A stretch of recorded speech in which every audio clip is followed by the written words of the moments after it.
If you want to smash your enemies in the open field, or you're a rally lead or garrison captain who needs the actual best of the best, then this video is going to help give you a huge head start on formations, armaments, and inscriptions as soon as they land in your kingdom. Because I'm going to share some information that we have figured out that I haven't shared in any of my other videos yet about how these systems work, and you have some very important choices to make.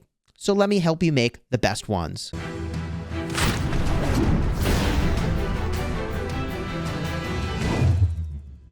Hello my friends and welcome back. I'm Chisgule Gaming, and today's video is sponsored by the makers of Rise of Kingdoms, and I have made it my mission to make you a better player in this game and to scour through tons of information to bring you insights ahead of where you can get them anywhere else. So if you're into Rise of Kingdoms news, updates, guides, and tips that give you edge over your enemies, do me a huge favor and subscribe to the channel so you don't miss my next upload, and smash the like button to support the channel. Thank you. I appreciate your support.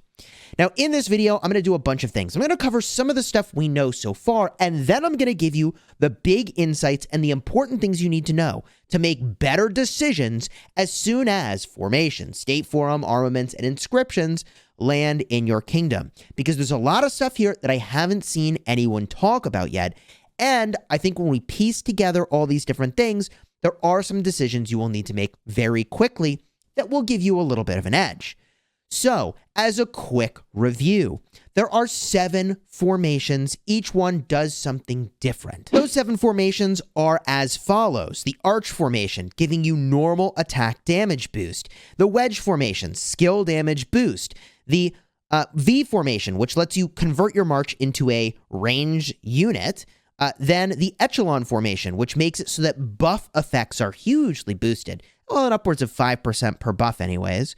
Then the Line formation, which is just gathering. Then you've got Hollow Square, reducing damage taken, and also Triple Line formation, march speed boost. Now, realistically, there's only a small number, even just 3 formations, I think that you really need to care about, maybe 4. And those 4, we'll call them 4 formations, are Hollow Square. This will be important to remember, but I'll remind you of this. Reducing all troop damage taken by 2%. Also, the troop buffing formation, Echelon, very, very strong. Wedge formation is another really big one, increasing your skill damage dealt by 5%, and also Arch formation. This is important because you equip this onto your primary commander. And then you equip 4 armaments. You can see them here.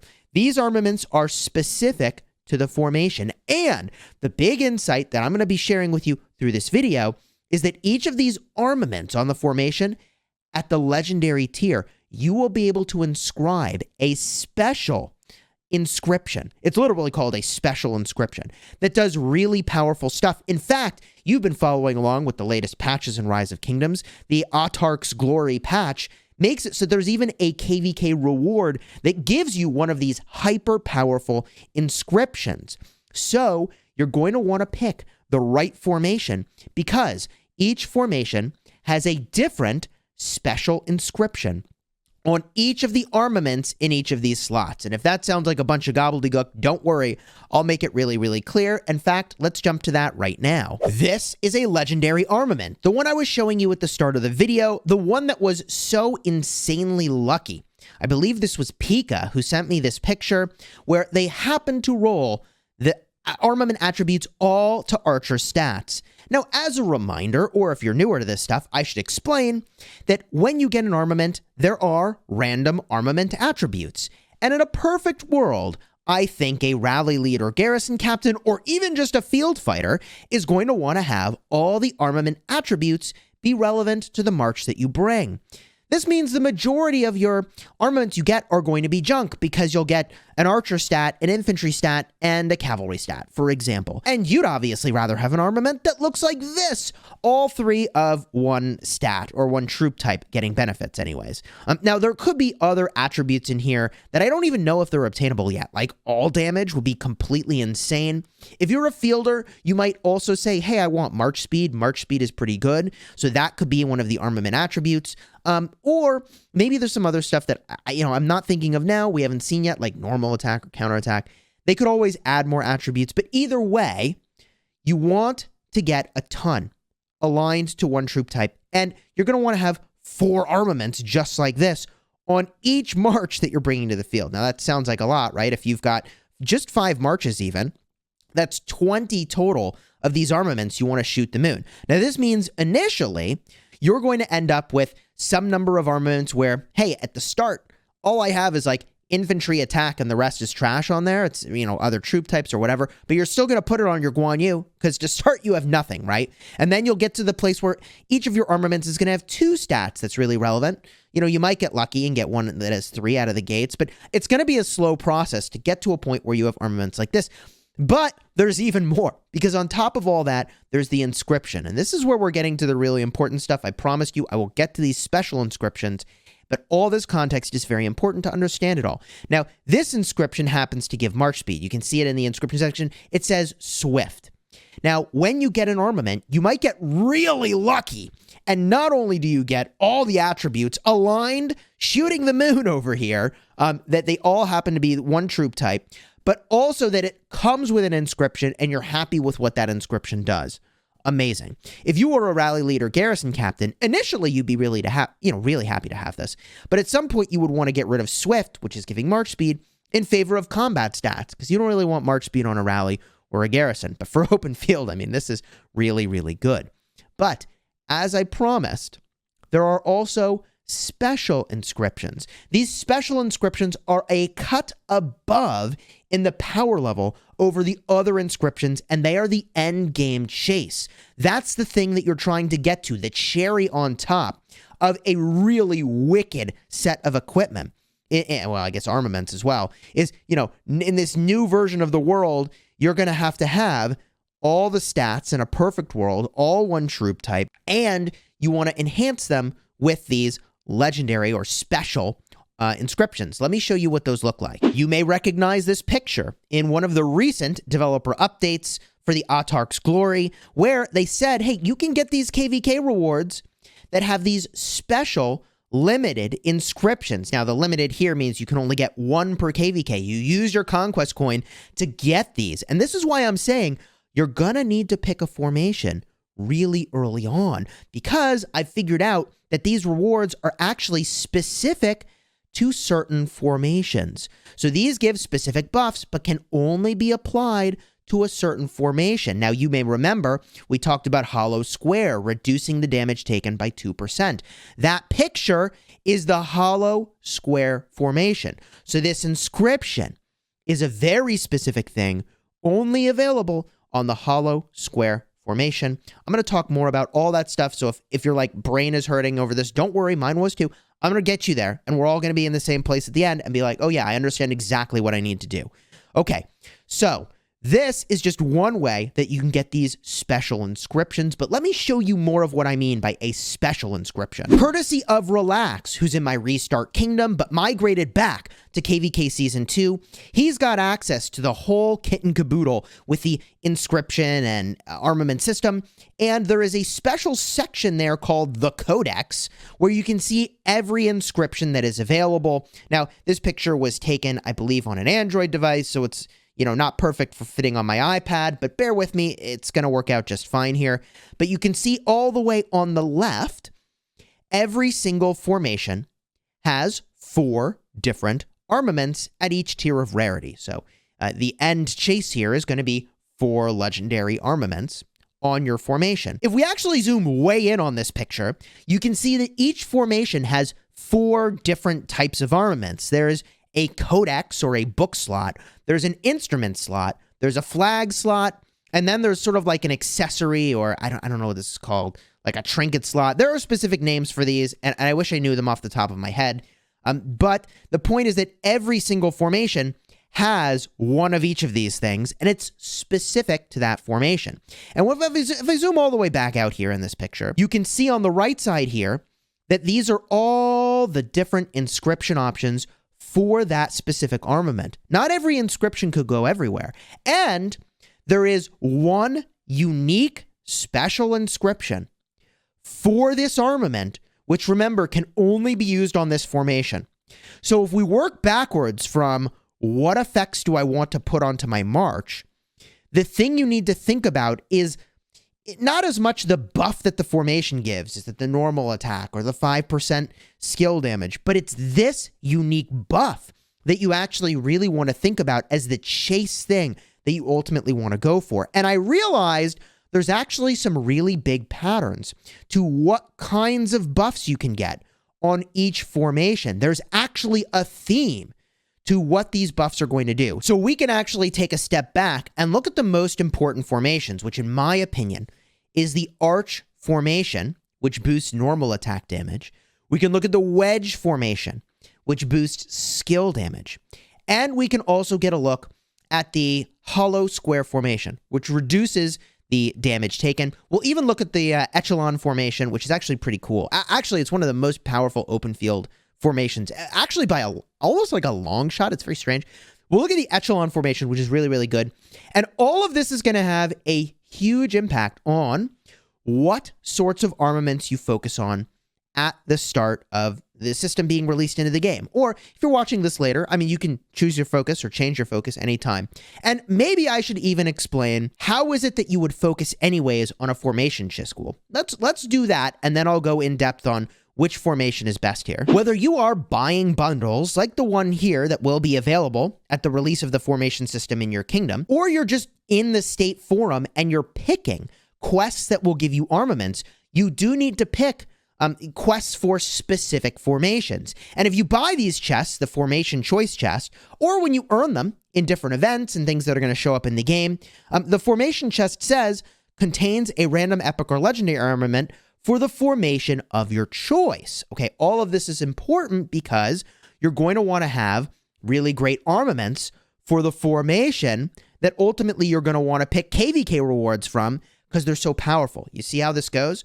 So very early on, you're going to want to start to pick the right formation to focus on. This is true if you're spending, and it's true if you're free to play. You're going to want to have armaments in the formations that you're going to ultimately, at some point, put KVK rewards onto, because as far as I can tell, there's not like a big material requirement. There's no special, I mean, maybe there's a gold requirement, but whatever, you can find the gold.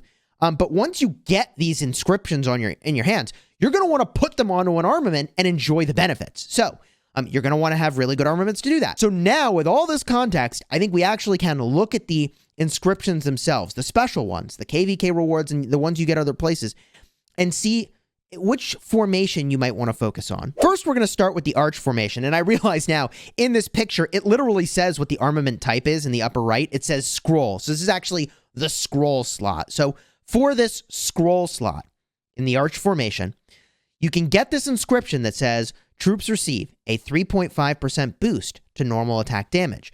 Normal attacks have a 10% chance to consume 100 rage, increasing the damage of that attack by 70%, cooldown of 5 seconds. This is consuming your rage. I think that means that you are losing rage, but doing a lot of damage in exchange for it. So if you don't care about using your active skills a lot, this could be really good. This is a really curious one, and you'll see as we look through the rest of the Arch formation that these special inscriptions are all really insane for normal attacks, but most commanders are doing a lot of skill damage, and I think you'd care more about that. This is the Arch formation instrument slot, straight to the point. Troops receive 3.5% boost to normal attack damage, and normal attacks have a 10% chance to increase the damage of your normal attacks by 20% and decrease the damage of your skills by 10%. As I was saying, I think you'd want to have these special inscriptions, maybe, on, like all of your armaments. I feel like that's supposed to be the chase, right? So I start to scratch my head and go, what's this really good on? Is this like really good on Attila Takeda? Is that where we're at? Are we going to be getting commanders like Attila Takeda again in the future? Is that what this is signaling? Or is this just all overtuned? I don't know, but let's go to the next slot. Here's the flag slot. Increases troops' skill damage resistance by 5% and increases normal attack damage dealt by 3% up to 12% to target troops per 20% of units lost. As you lose troops, you're doing more damage. This is really powerful. It's all normal attack damage boosts, though. Let's go to the final slot. Here's the emblem. troops receive 8% boost to normal attack damage. That's actually really, really powerful. From here, we can look at the remaining 3 formations. Let's jump to Wedge. As a reminder, Wedge is the skill damage, 5% skill damage boost formation. The one I think we should probably all be focusing on. This says, troops receive a 5% boost to skill damage. When dealing direct damage, damage is boosted by 10% if only one target is hit. Otherwise, it's boosted by 2%. Now, this was a little bit of a head scratcher for me. Direct damage. We're going to come back to this in just a second. I want to talk about that. The next slot here is the instrument. Troops receive a 5% boost to skill damage. When dealing direct damage to a target, damage has a 30% chance to be boosted by 10%. Okay, cool. Direct damage. We're going to talk about that. The next one says increases troop normal attack damage resistance by 3.5%. Troops deal 8% more skill damage for 3 seconds when you reach 80 rage. All right, so you generate a lot of rage. You get this frequently. You generate rage fast enough, you'll have this boost when you use your active skill, at least for the primary commander. Then from here, troops receive a 10% boost to skill damage. Hello? Okay, that's pretty good. This is the Wedge formation, but I wanted to talk about this direct damage to the target thing. But does that mean that commanders that do area of effect damage don't get the benefit of this? But I don't think that's the case. Let me show you the language on active skills that do AoE damage. Here's Guan Yu. I'm on my restart account, and you can see that he does direct damage to up to 3 enemies. So although we refer to it as area of effect damage, when these inscriptions enhance direct damage abilities, we're really talking about their active skills. So this active skill is doing direct damage to all 3 of those enemies. And if we look over here, this is his 4th skill on Guan Yu. It says when Saint of War hits exactly 1 enemy, it's got a chance to do additional damage. Okay, so I think we're differentiating here the direct damage of active skills versus additional damage versus commanders like Skippy Prime, which do continuous additional damage. I don't know exactly how this works because obviously I don't have my hand on the inscription just yet to be able to play around with it. But I think that the skill damage boosts here are actually really powerful on those inscriptions, and they are boosting the active skills, which is really good, even if they're doing AoE like Guan Yu, Nebu, and so on. From here, we can get a look at the Echelon formation, and I'll show this to you, not because I think that this is what you should focus on, but because I think I don't know. I think it's actually really powerful, but it's for buffing commanders specifically. So remember, Echelon is the one that makes it so that your commanders that buff your other troops get a little bit of an extra boost on those buffs. And dude, we have to look at these special inscriptions because they're insane. For the scroll slot, troops gain rage 5% faster. Okay, that's good. And then normal attacks have a 10% chance to increase the attack of 3 nearby friendly units, not including your own, by 15% for 3 seconds. Now, I don't know if that means nearby friendly targets, like if that's not including your own march that's doing the buffing here. I assume that's what that means. Or if that's your allies that are not your own marches. But either way, this is a very powerful effect on an inscription. It's like an accessory, like the Seth's Call, kind of, right? This is really powerful. And if we look at the next one for Echelon formation, this is the instrument slot. Troops' skill damage resistance is increased by 5%, and troops have a 10% chance to reduce incoming damage by 15%, while gaining a 20% march speed for 3 seconds. I mean, you can frickin' move around with this. This is okay. It gets better, okay? Look at this inscription, Civilized. Troops gain 5% resistance to counterattack damage, and when a friendly target other than yourself receives a buff, the target receiving the buff immediately gets 25 rage. Each target can only receive this effect once per turn. So are you telling me that if I use Trajan Mulan, not only is Trajan doing all his other crazy buffs, but every single one of those marches is going to get 25 rage when Trajan uses an active skill and 25 rage when Mulan is buffing them? I mean, this is getting out of control. This one buff is maybe the best buff on the board for open fielding, but like by a lot. That's really cool. Okay, continuing on.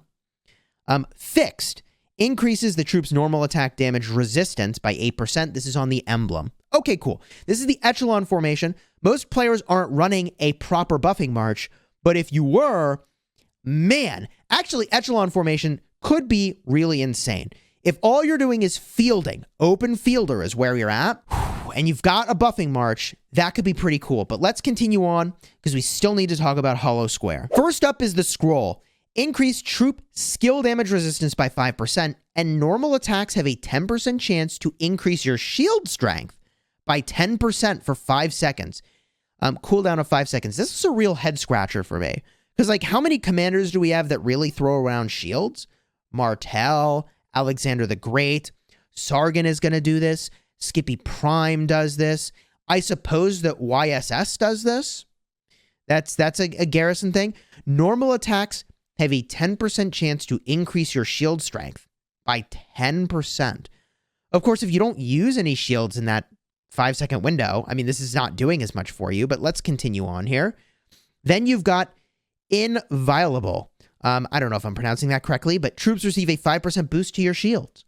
Damage taken while you have a shield is reduced by 10%. Okay. And then from here, you've got the Flag, which gives troops a 5% boost to shields, increasing all troop damage dealt by 3% when using a shield, and 2% when not using a shield. All right, and then for the emblem slot, increases troop damage resistance by 5%. Okay, so there are some very clear themes here for what each of these formations is doing. The 4 formations, again, that I think you would want to use, and what they do are as follows. The Arch formation, we reviewed this first, is doing normal attack damage enhancement.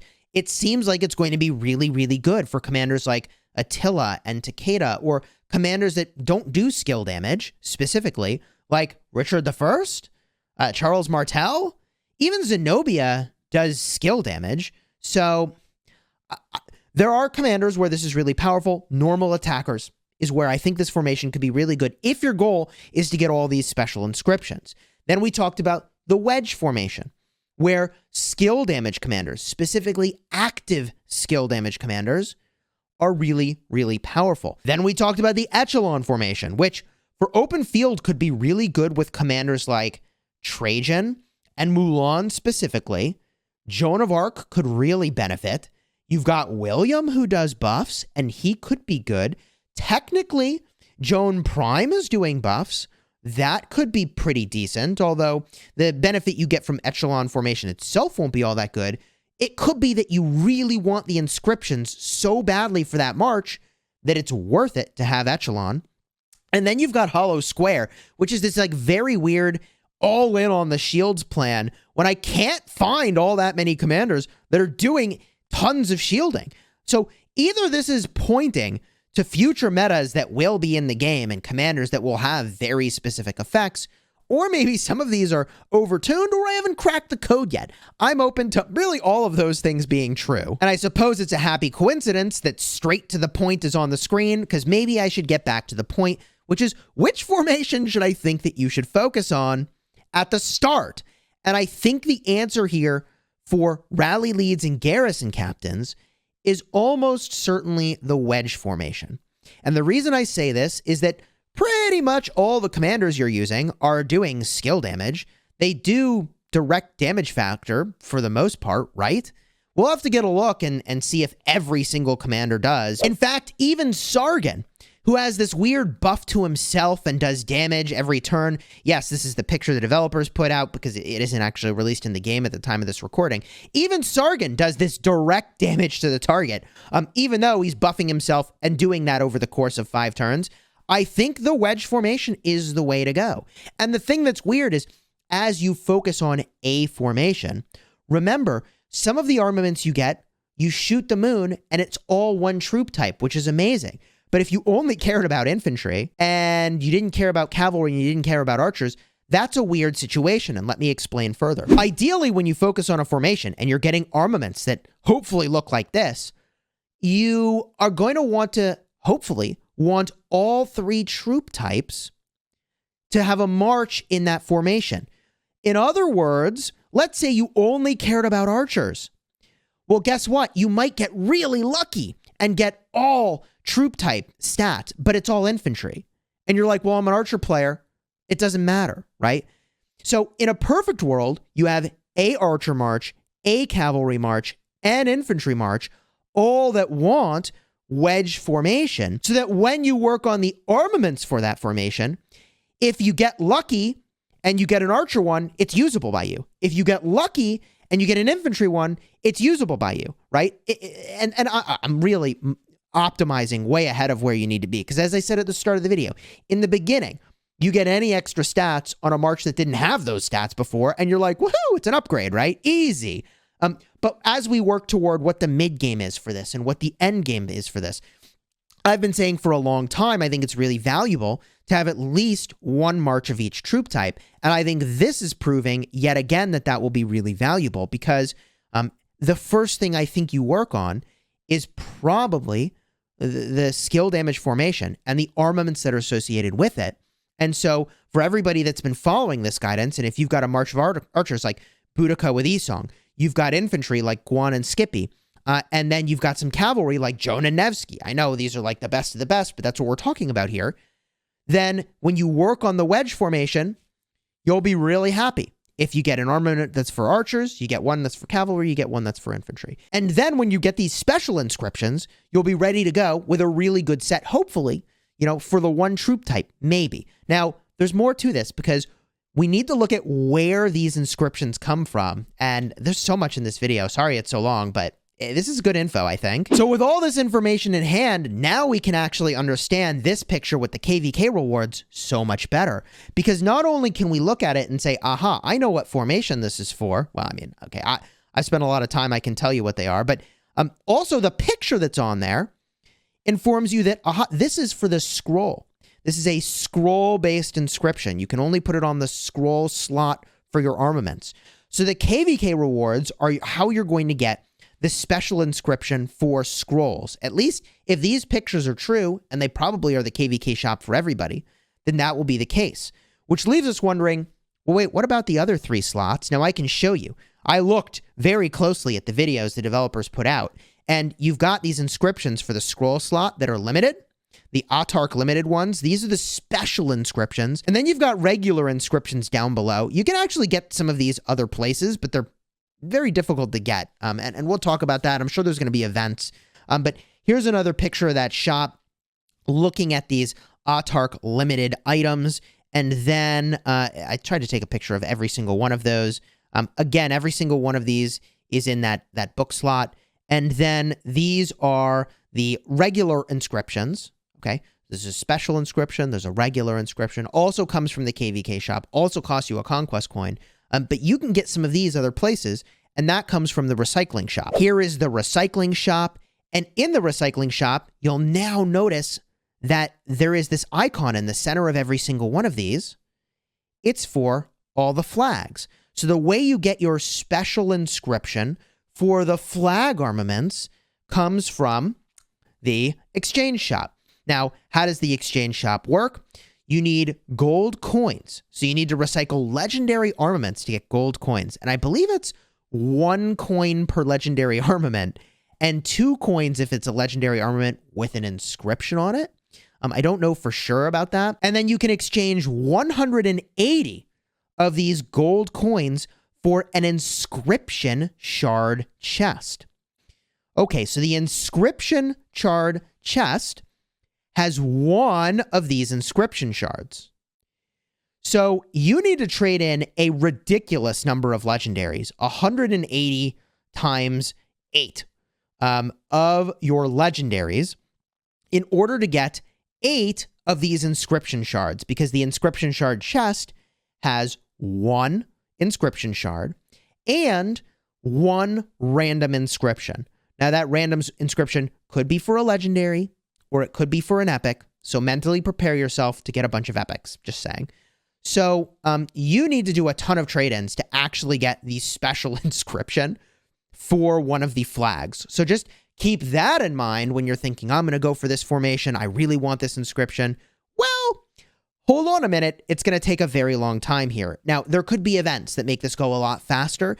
And remember at the start of the equipment system, it was very impossibly slow, it felt like, to work toward a legendary. And now, like people that are spending are, refining equipment all the time. But even people who are not spending have a lot more ways to get tons of materials. I'm sure that this is going to accelerate as things move on, and they want to just go really slowly, very throttle at the start. I'm not justifying its cost here. I'm just explaining that it's going to feel really like a monumental task, and I think that is going to get easier over time. This, of course, leaves us wondering where the other 2 slots and their special inscriptions can be found.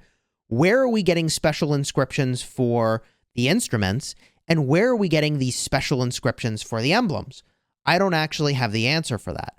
So what I do know at this moment in time, if you really want to narrow in on a specific formation and you want to plan in advance and you really want to hit the ground running from the second you can start working on these, that you could in fact go in and you can look at all those inscriptions and the special inscriptions I've been sharing with you over the course of this video, and you can say, okay, the formation I want to focus on is this one or that one. I think for most players, Wedge for the skill damage is really good.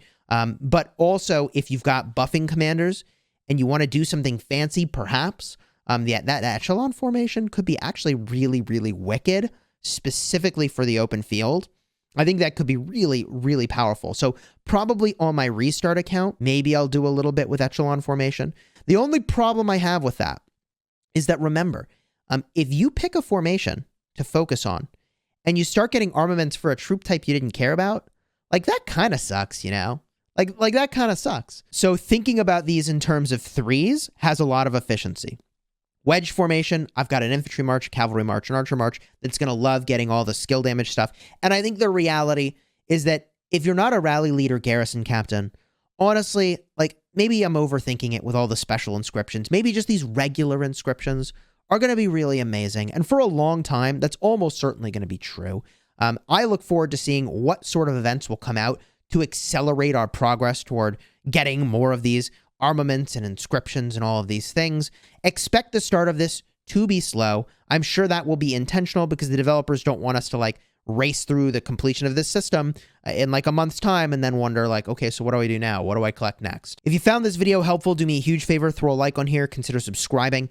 If you're just trying to beat the Wall of Arrows event, which is obviously related to the formation system, I'll have a card in the end screen at the time of this recording. That's in every kingdom. And if you're in a newer kingdom, you might not have it just yet. And also, if you're looking for just more information about formations and the state forum and all that other stuff to kind of get to this end game state that we've been talking about here and thinking about, then I'll have a card about formations in general that gives you just a ton more info. I hope you enjoy it.